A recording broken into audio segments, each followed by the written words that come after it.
Hey, welcome back to the channel. How's everybody doing?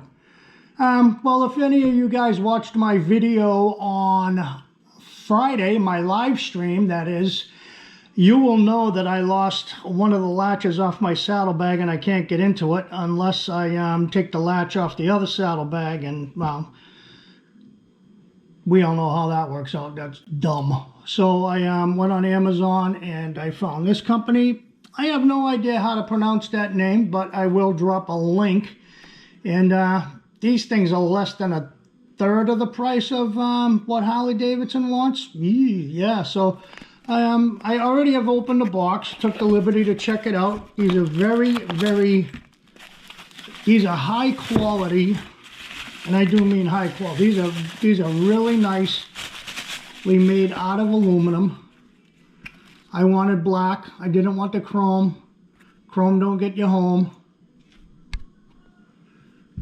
So, and it even comes with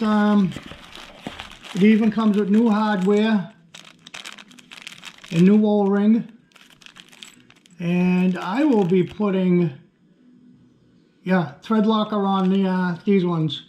So why don't you guys hang tight? I'll go outside and put these on, and I'll show you how it looks when it's on there. All right, sit tight.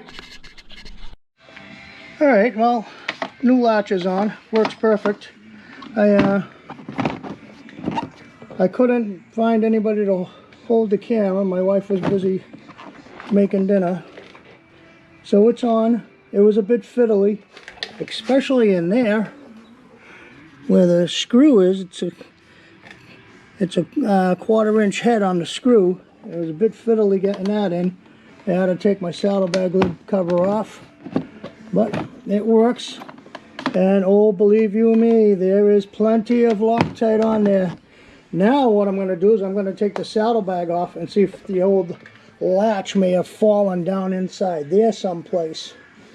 Because let me tell you something, the drive belt is right down there. That could have been disastrous. All right. And before I could even get the saddlebag off, it fell out. It was trapped down in there. Yeah, well, now I have spares. Awesome. All right. Well, I will conclude this video then. Nice and short. So as usual, peace. Oh, big thumbs up, and God bless.